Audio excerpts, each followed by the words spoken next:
My dear students, इस video में हम देखेंगे क्लास 10th मैथमेटिक्स का चैप्टर नंबर 9 जो सम एप्लीकेशंस ऑफ ट्रिग्नोमेट्री है। इसका एक्सरसाइज 9.1 का क्वेश्चन नंबर 4। सबसे पहले हम स्टूडेंट्स क्वेश्चन देखेंगे और फिर क्वेश्चन को पढ़ के हम इसके फिगर को एनालाइज करके और फिर फिगर को हम पूरी तरीके से समझेंगे और फिर इस क्वेश्चन को करेंगे हम सॉल्व। तो स्टूडेंट्स क्वेश्चन में कह रहा है अ 1.2 मीटर टॉल गर्ल, एक 1.2 मीटर लंबी एक लड़की है, स्पॉट्स अ बैलून, वो एक बैलून को देखती है, moving with the wind in a horizontal line, वो हॉरिजॉन्टल लाइन में हवा के दिशा में वो बैलून मूव कर रहा है, at a height of 88.2 meter from the ground, जमीन से 88.2 मीटर की ऊंचाई पे।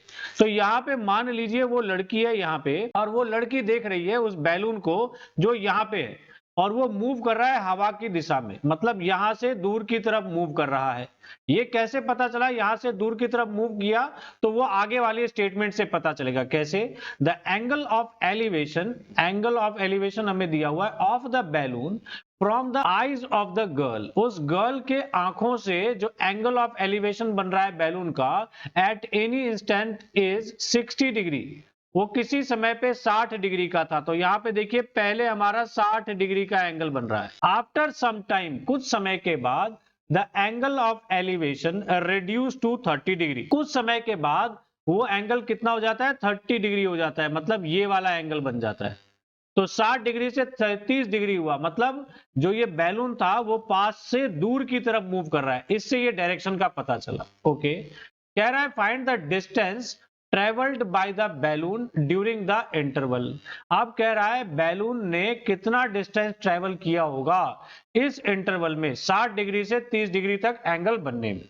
तो हमें इस बात को समझना है। तो यहाँ पे देखिए हमें निकालना क्या है, सबसे पहले हम उसकी बात करते हैं। तो यहाँ पे देखिए स्टूडेंट्स, क्योंकि अगर मैं जमीन से बात करूं तो मुझे इस पॉइंट से लेके, क्योंकि स्टार्टिंग में बैलून यहाँ पे था और बाद में यहाँ पहुंचा, इसका हमें डिस्टेंस निकालना है।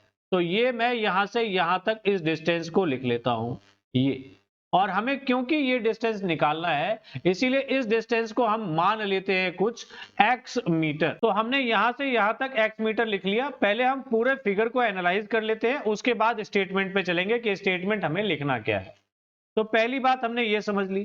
अब देखिए हमारे पास दो ट्रायंगल बन रहे हैं, एक हमारे पास ये वाला राइट एंगल ट्रायंगल बन रहा है, इसे भी हम नाम दे देते हैं कुछ। यहां से ये जो गर्ल है इसका पॉइंट मान लेते हैं ये ए पॉइंट है, यहाँ पे ये बी पॉइंट मान लेते हैं, ये जो पॉइंट है इसे हम सी मान लेते हैं, ये जो पॉइंट है इसे हम डी मान लेते हैं और इस पॉइंट को हम मान लेते हैं ई। अब यहाँ पे एक और चीज बहुत इंपॉर्टेंट समझने वाली है कि गर्ल की जो आंख होगी वो जमीन से कितनी ऊंचाई पे होगी? जितनी उसकी हाइट होगी, और हाइट कितनी दे रखी है उसकी? 1.2 मीटर। तो इसीलिए ये जमीन से 1.2 मीटर की ऊंचाई पे देख रहा है, देख रही है लड़की, इसलिए ये जो हाइट होगी यहां से यहां तक की, ये क्या होगा? 1.2 मीटर हाइट होगी। तो इससे मुझे ये डीसी जो डिस्टेंस है ये कितना होगा? ये डीसी जो डिस्टेंस होगा ये 88.2, क्योंकि वो जमीन से डिस्टेंस था तो 88.2 में से 1.2 हम माइनस करेंगे तो हमें सीडी आ जाएगा। तो इस तरीके से सीडी की लंबाई हमें 87 मीटर आ जाएगी। एक बात हमारी ये डन हो गई, ठीक है, ये सबसे इंपॉर्टेंट बात थी। ओके, यहां पे हमने इसको x मान लिया। अब देखिए क्योंकि यहां पे अगर मैं ट्रायंगल कंसीडर करूंगा ए सी डी, तो ए सी डी क्योंकि ये राइट एंगल ट्रायंगल बन रहा है, उसी तरीके से ये भी हमारा एक राइट एंगल ट्रायंगल बनेगा। कौन सा? A B E. तो ये दो राइट एंगल ट्रायंगल का ही खेल चलेगा। तो यहां पे देखिए अगर मैं ए सी डी के अंदर बात करूं तो मुझे ये ए बी डिस्टेंस नहीं पता है, तो इसको भी मैं कुछ मान लेता हूं, इसे मैं मान लेता हूं y, इस डिस्टेंस को भी मैं डिस्टेंस को मान लेता हूं कितना?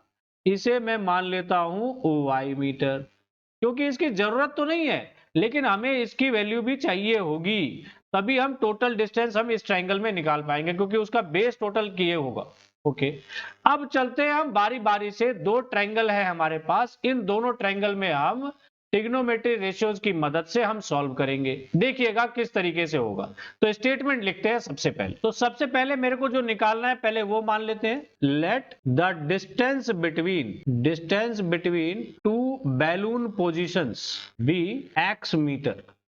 ये हमने सबसे पहली बात मान ली जो हमने यहां लिखा था। ओके, अब इसके बाद चलते हैं दोनों राइट एंगल ट्रायंगल में हम ट्रिग्नोमेट्री रेशियो लगाएंगे। कौन सा लगाएंगे वो भी समझना। देखिए हमें एंगल ये वाला दिया हुआ है 30 डिग्री या 60 डिग्री, तो 30 डिग्री का ऑपोजिट जो साइड होगा वो क्या होगा, हमेशा परपेंडिकुलर, और दूसरा बेस। तो परपेंडिकुलर और बेस की बात हो रही है, तो इसलिए परपेंडिकुलर और बेस किसमें होता है, तो आपको पता है, मैं यहां लिख देता हूं, पंडित बद्री प्रसाद हर हर बोले। तो हमारे पास यहाँ पे परपेंडिकुलर और बेस का रिलेशन ये है, और ये किस में होता है, तो आपको पता है कि ये 10 में होता है, तो 10 वाला ही यूज करेंगे।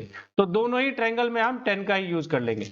अच्छा, एक चीज और मैं आपको बताऊं, ये बात मैंने आपको बताई नहीं, कि अगर ये 87 मीटर है तो यहां से EB की भी जो ऊंचाई होगी वो कितनी होगी, 87 मीटर ही होगी। अब चलते हैं दोनों ट्रायंगल में हम बारी बारी से लगाएंगे ये वाला 10 का ट्रिग्नोमेट्री रेशियो। तो सबसे पहले लिखते हैं इन ट्रायंगल, इसमें छोटे वाले में लगाते हैं ABE, इन ट्रायंगल ABE, इसमें लगाएंगे तो क्या हो जाएगा, 60 डिग्री है एंगल, तो क्या होगा हमारा, tan 60 degree is equal to क्या होगा, BE, परपेंडिकुलर अपॉन में बेस होता है, BE अपॉन में AB, और इसकी वैल्यू हम यहां पे डालें तो इधर देखिएगा हमारा ये किस तरीके से होगा, tan 60 डिग्री, tan 60 की वैल्यू होती है स्टूडेंट्स √3। यहाँ पे BE हमें 87 दिया हुआ है, और नीचे हमें AB हमने क्या लिया था, Y माना था।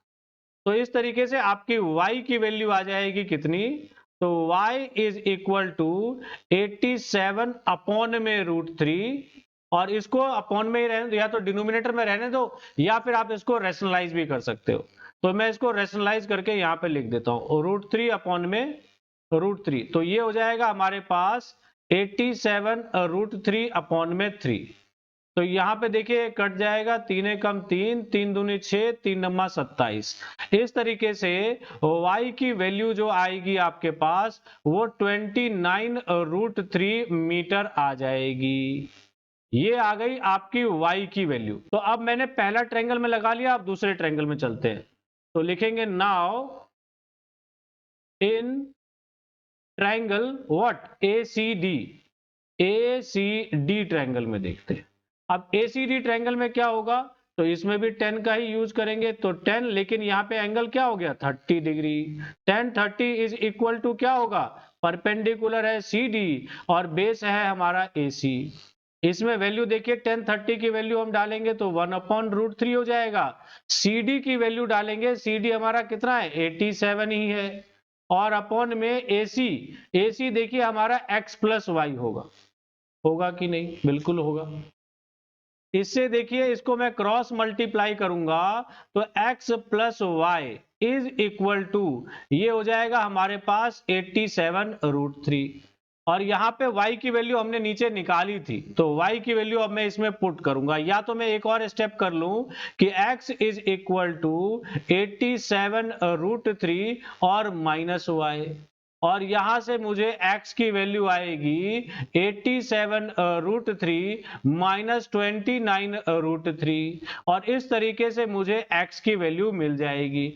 87 में से 29 माइनस करेंगे तो कितना बचेगा, तो वही हमारा आंसर हो जाएगा, बाकी √3 तो बाहर रहेगा ही। ये हो जाएगा हमारा 58 √3 मीटर, और हमें यही चाहिए था। तो लिखेंगे hence distance traveled by balloon is 58 √3 metre. तो इस तरीके से स्टूडेंट्स इस क्वेश्चन को आपको सॉल्व करना था।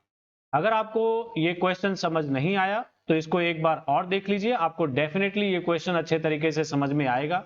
लेकिन फिर भी अगर आपके पास कोई डाउट होता है तो आप कमेंट करके मेरे से पूछ लीजिएगा, मैं आपके कमेंट को डेफिनेटली एक्सप्लेन करूंगा। आप लोगों को अगर आपके क्लास 10th के मैथमेटिक्स पढ़ते वक्त किसी भी क्वेश्चन में डाउट होता है तो आप अपने डाउट को हमारे साथ शेयर कर सकते हैं। आपके जो भी डाउट्स होंगे उन डाउट्स को मैं डेडिकेटेड वीडियो में एक्सप्लेन करके अपने चैनल पे डाल दूंगा और फिर आपको उस क्वेश्चन को समझने में बहुत आसानी हो जाएगी, बहुत आसानी से आप उस क्वेश्चन को समझ सकेंगे। अगर आपको ये डाउट्स पूछने हैं तो उसके बहुत ही सिंपल स्टेप है। सबसे पहला स्टेप कि जो भी डाउट है उसका फोटो क्लिक करें। दूसरा स्टेप कि उसको जो भी हमारा सोशल मीडिया है, टेलीग्राम है, इंस्टाग्राम है, व्हाट्सएप है, वहां पे आप अपने डाउट को शेयर करिए। 24 से 48 आवर के अंदर डेफिनेट आपके क्वेश्चंस को हम सॉल्व करके आपके साथ शेयर करेंगे। तो स्टूडेंट्स, इस वीडियो में इतना ही। मिलते हैं नेक्स्ट वीडियो में कुछ नए क्वेश्चंस के साथ। तब तक के लिए thank you very much and take care of yourself and जय हिंद, जय भारत और सभी लोगों को all the best. Bye bye.